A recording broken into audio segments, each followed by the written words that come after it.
They call it the honey badger of money. The honey badger doesn't care. It really doesn't give it. It's going to do whatever it wants to do. And right now, Bitcoin wants to go up. It's been a good year for Bitcoiners. Surpassed all my expectations. And a record run Bitcoin tops $100,000. I think Bitcoin was on the ticket this year for this election. Donald Trump's return to the White House has coincided with record highs and laid the groundwork for a very bullish future for the money badger. Trump is very pro-innovation, so Bitcoin is innovative.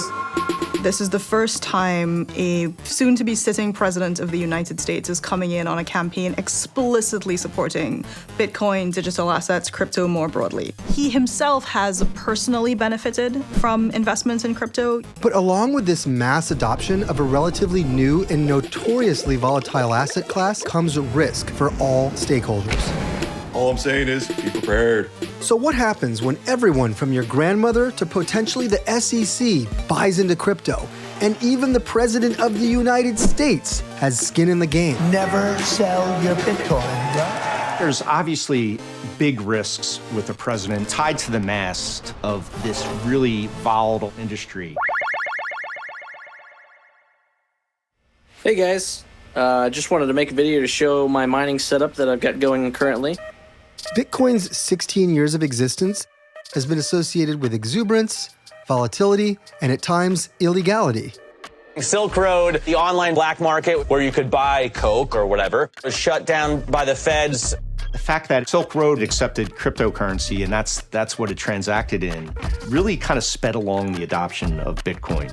Now, Bitcoin has come a long way since then, but of course, not in a straight line. Skeptics were vindicated when Sam Bankman-Fried's crypto exchange FTX declared bankruptcy in November of 2022. The FTX founder has been sentenced to 25 years in prison. Prices were falling, companies were filing for bankruptcy, crypto CEOs were getting arrested, it felt like every 5 minutes. Bitcoin's price quickly plunged from its high of almost $70,000 to less than $16,000. But even as dark clouds overtook the cryptoverse, true believers held, or as they like to say, hodled.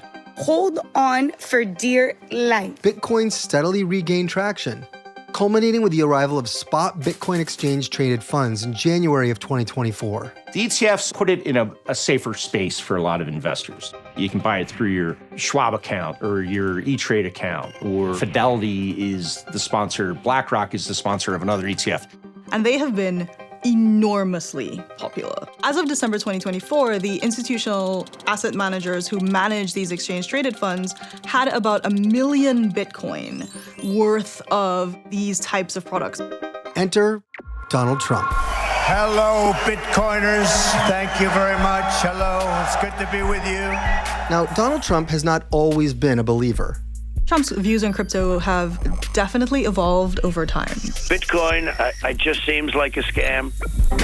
But eventually, he did warm up to the idea. The first project where he dipped his toe into crypto was non-fungible tokens, NFTs.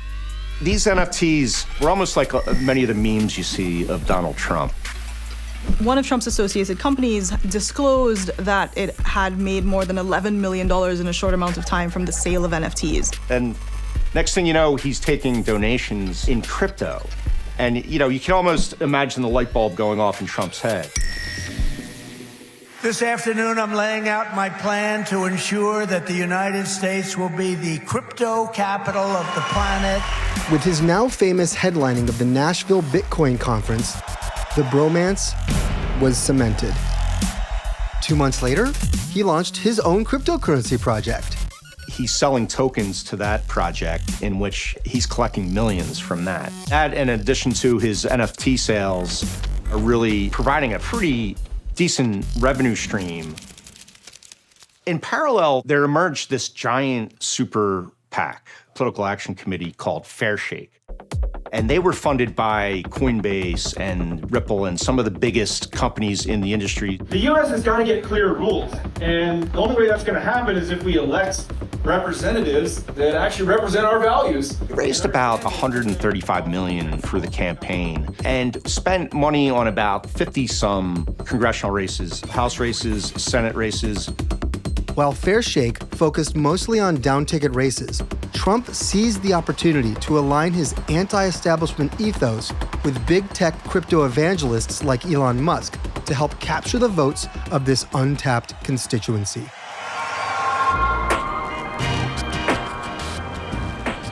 I'm Thomas. I'm one of the co-founders here at PubKey, the Bitcoin bar.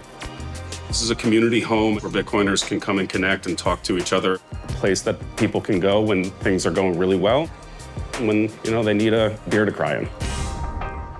It's been a good year. The elections in November broke, I think, pretty well for Bitcoin. The first transaction by a president on the Bitcoin protocol. We didn't endorse Trump. Bitcoin protocol is an apolitical technology. Trump was the one that responded. He saw the value in connecting with the Bitcoin community here. Who wants a hamburger? This is a crypto burger. So what exactly has Trump promised, and how much of it can he really deliver? The United States will be the Bitcoin superpower of the world, and we'll get it done. For this to happen, there would need to be some serious regulatory clarity, which thus far has proven tricky. The regulatory environment for crypto has been a terrain that I would describe as highly contested, characterized by, a lot of different kinds of lawsuits. I will fire Gary Gensler and appoint a new SEC chairman. I didn't know he was that unpopular. Gary Gensler did him a favor and resigned before he took office, so he didn't have to fire him. The nominated chair of the SEC, Paul Atkins, has kind of historically come from a more laissez-faire approach to regulation. So that's one promise in the pipeline. Other commitments may not be so forthcoming. Trump promised to create what he called a strategic Bitcoin stockpile. Now that one has really raised some eyebrows. This idea that we should have some kind of national Bitcoin reserve is crazy. There's no reason to do that other than to pander to generous special interest campaign contributors. And one of those special interests could very well be the president himself. There's controversy that comes with having your own crypto business on the side and being president of the United States. Will it matter? It's hard to say. So far, he's had some battles in courtrooms and some legal fights, some big settlements, but it really hasn't derailed his political career. With the promise of a friendly new administration and regulators willing to loosen the reins, institutional investors and crypto enthusiasts alike are banking on a rosy future. We're hopeful that Bitcoin can be a part of a new prosperous era for this country. Bitcoin as an ecosystem, an incredibly resilient one. But Bitcoin's volatility cannot be underestimated here. There are plenty of risks, especially for the average American who may find themselves caught up in this anticipated and most likely deregulated bull run. The concern remains around consumer protection. What if you're somebody who is thinking about, just adding Bitcoin to a retirement portfolio? What if you're somebody who's like, oh, this token that I saw advertised on the internet seems interesting. What if that turns out to be a scam? What's your recourse? And I don't know if we yet have good answers to how the incoming administration is going to deal with all those questions. They call it the honey badger of money for a reason. It's going to do whatever it wants to do, and we're going to see what happens, right?